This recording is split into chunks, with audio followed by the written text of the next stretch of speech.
जो सोचोगे वही मिलेगा। क्या आपने कभी गौर किया है कि कभी कभी तो हम बैठे बैठे ही थक जाते हैं और कभी कभी हम बहुत ज्यादा काम कर लेते हैं और फिर भी हमें थकन महसूस नहीं होती। आप पूरे दिन घर पर बैठे रह सकते हैं, लेकिन पूरे दिन बैठे रहने के बाद जो ऊब पैदा होती है वह हमारे शरीर को निढाल कर देती है, हमें थका देती है। लेकिन वहीं हम कोई खेल खेलते हैं तो हम उसमें खूब भाग दौड़ करते हैं, खूब शरीर को थकाने की कोशिश करते हैं, मन का मंत्र। लेकिन खेलने के बाद एक चुस्ती महसूस होती है, जैसे शरीर का रोम रोम खिल उठा हो। अगर आप देखें तो यह बात अपने आप में एक विरोधाभास है, क्योंकि प्राकृतिक रूप से होना तो यह चाहिए कि जब आदमी खेलता है, मन का मंत्र, सकारात्मक सोच का महत्व, तो उसका शरीर थकता है। इसीलिए खेलने के बाद उसे थकावट महसूस होनी चाहिए। और जब आदमी खाली बैठता है, मन का मंत्र, वह अपने शरीर को थका ही नहीं रहा, वह तो आराम कर रहा है। फिर उसे थकावट क्यों महसूस होती है? सकारात्मक सोच का महत्व खाली बैठने में। अगर आप इसका जवाब जानना चाहते हैं तो इसका जवाब है हमारे मन की ऊब। जहां तक शरीर की बात है, शरीर को थकने से मन नहीं थकता, और अगर आपका मन थक जाता है तो आपका शरीर साथ नहीं देता। ऐसा ही होता है खाली बैठने में, और मन की इस ओप को हम तनाव कहते हैं। आज की जो कहानी मैं आपको सुनाने वाला हूं, उसमें आपको तनाव के बारे में सारी जानकारी मिल जाएगी। और अगर आप तनाव को समझ लेते हैं तो आपके जीवन से दुखों का मिटना निश्चित है, क्योंकि दुख तनाव के कारण ही पैदा होता है। तो चलिए इस कहानी से हम तनाव को समझते हैं। इससे पहले कि आप इस कहानी में खो जाएं, प्लीज वीडियो को लाइक और चैनल को सब्सक्राइब करके बेल आइकन की घंटी दबाकर ऑल को जरूर सेलेक्ट कर ले दोस्तों, यह आपसे रिक्वेस्ट है। मन का मंत्र कैसे काम करता है? On order. नहीं, चलिए कहानी शुरू करते हैं। ये उस समय की बात है जब गौतम बुद्ध एक गांव में अपना समय व्यतीत कर रहे थे। उस समय तक बुद्ध की चर्चाएं दूर दूर तक फैल चुकी थीं। काफी दूर दूर से लोग अपनी चिंता और दुखों के बारे में गौतम बुद्ध के पास समाधान खोजने के लिए आते थे। मन का मंत्र। ऐसे ही एक दिन जब गौतम बुद्ध आश्रम में अपने शिष्यों को उपदेश दे रहे थे, तो एक अधेड़ उम्र का आदमी अपने 22-13 साल के लड़के को साथ लेकर गौतम बुद्ध की तरफ चला आ रहा था। गौतम बुद्ध ने एक नजर उस पर डाली और उपदेश में बैठने के लिए कहा। जब उपदेश खत्म हुआ तो गौतम बुद्ध ने उस आदमी को अपने पास बुलाया और अपने पास बैठने का इशारा किया। जंगल में हरियाली छाई हुई थी और बहुत ही सुहाना मौसम था। जंगल में तरह तरह के पक्षियों की आवाज वहां पर गूंज रही थी। मन का मंत्र। इसके बाद गौतम बुद्ध ने उस आदमी से आने का कार का पूछा। इस पर वह आदमी कहता है कि हे तथागत, मैं 2 दिन की यात्रा करके अपने बेटे को आपसे मिलवाने लाया हूं। यह मेरा इकलौता पुत्र है। मन का मंत्र। सकारात्मक मनोबल बनाएं। यह हमेशा थका थका रहता है। ऐसा लगता है कि इसके शरीर में कोई जान ही नहीं है। अगर हम इससे कुछ कहते हैं तो यह छोटी छोटी बातों पर गुस्सा करता है, और इसकी देखने की क्षमता भी उम्र से पहले ही कमजोर हो गई है, और इसके बाल भी पकने लगे हैं। मुझे तो कुछ समझ नहीं आता कि यह सब क्या हो रहा है।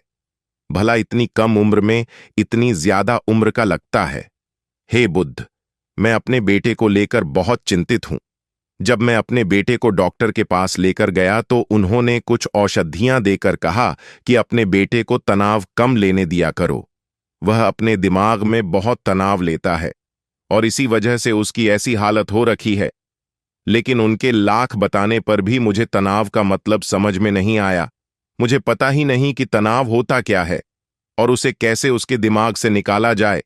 उसके लिए पहले तो मुझे यह समझना होगा कि तनाव होता क्या है, और इसीलिए बुद्ध, मैं आपके पास आया हूं। कृपया करके मन का मंत्र, जट नियमित ध्यान और आध्यात्मिकता, मेरी समस्या का समाधान कर दीजिए। यह सुनकर गौतम बुद्ध उस लड़के को बड़ी गौर से देखते हैं। उसकी आंखों में देखते हैं, उसके चेहरे पर देखते हैं, और फिर उसके हाथ की नब्ज भी देखते हैं।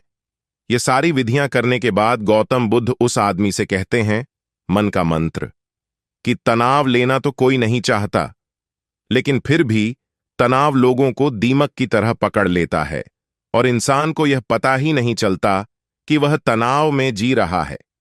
लेकिन अगर वही इंसान तनाव को समझ लेता है, तनाव के बारे में कोई ऐसा पैमाना बना लेता है कि उसे पता चल सके कि वह कितना तनाव में है, तो वह समस्या का समाधान भी खोज सकता है।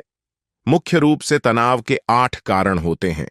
इसके बाद गौतम बुद्ध कहते हैं कि सबसे पहले तो हमें समझना यह होगा कि तनाव होता क्या है। जब कोई इंसान कोई काम कर रहा होता है और उसका मन कहीं दूर भटक रहा होता है, काल्पनिक में होता है, तो उससे शरीर और मन के बीच में दूरी पैदा हो जाती है। मन का मंत्र।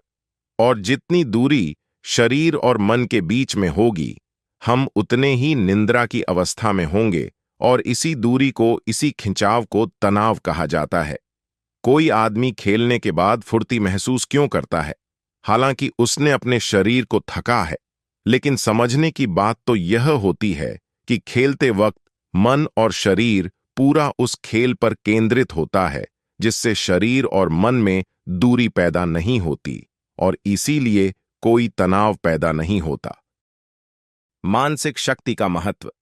बल्कि हमारा तनाव दूर हो जाता है, और वही जब हम कोई बेमन का काम करते हैं, जिसमें हमारा मन लगता ही नहीं, तो हम शारीरिक रूप से वह काम तो करते हैं, लेकिन हमारा मन कहीं दूर काल्पनिक में भटक रहा होता है।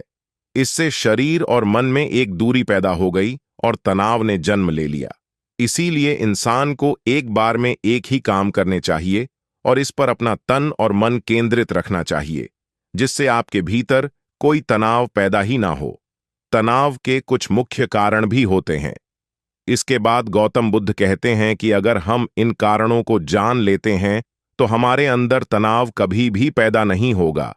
मुख्य रूप से जो कारण है, उसमें सबसे पहला कारण होता है महत्वाकांक्षा।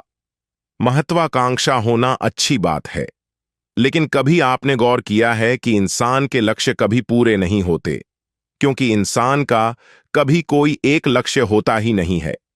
जब इंसान एक लक्ष्य को प्राप्त कर लेता है, तो दूसरा लक्ष्य स्थापित हो जाता है, और इसी तरह वह अपने लक्ष्य को पाने के लिए गोल गोल घूमता रहता है। इसीलिए जो इंसान ज्यादा महत्वाकांक्षा होता है, जिसे बड़े बड़े लक्ष्य प्राप्त करने होते हैं, वह वर्तमान में कभी नहीं जी पाते। उसका मन हमेशा भविष्य की योजनाएं बनाता रहता है, और बस उसका शरीर वर्तमान में होगा, उसका मन भविष्य में होगा, और इन दोनों की दूरी की वजह से उस आदमी में तनाव पैदा हो जाएगा। इस पर वो आदमी कहता है कि हे बुद्ध, तो क्या आदमी को अपना लक्ष्य नहीं बनाना चाहिए? क्योंकि लक्ष्य बनाना भी तो एक महत्वाकांक्षा होती है। इस पर गौतम बुद्ध कहते हैं कि जीवन में कोई लक्ष्य बनाना गलत बात नहीं है। समस्या पैदा तब होती है नियमित ध्यान और आध्यात्मिकता। जब हम सारा ध्यान उस लक्ष्य पर ही लगा देते हैं। आदमी को वर्तमान में जीना आना चाहिए। आप लक्ष्य बनाएं, उनके प्रति निरंतर मेहनत भी करें। लेकिन इसके साथ साथ आपके दिमाग में यह ख्याल भी होना चाहिए कि आप अभी वर्तमान में जी रहे हैं। इसके बाद गौतम बुद्ध ने तनाव का दूसरा कारण बताया, वो है जलन। गौतम बुद्ध ने बताया कि जब आदमी किसी की तरक्की या किसी से जलने लगता है, तो भी उसका मन सड़ने लगता है। जलन अंदरूनी घाव देता है। अंदरूनी घाव का मतलब है मन का घाव। शरीर का घाव तो भर भी जाता है, लेकिन मन का घाव कभी नहीं भरता।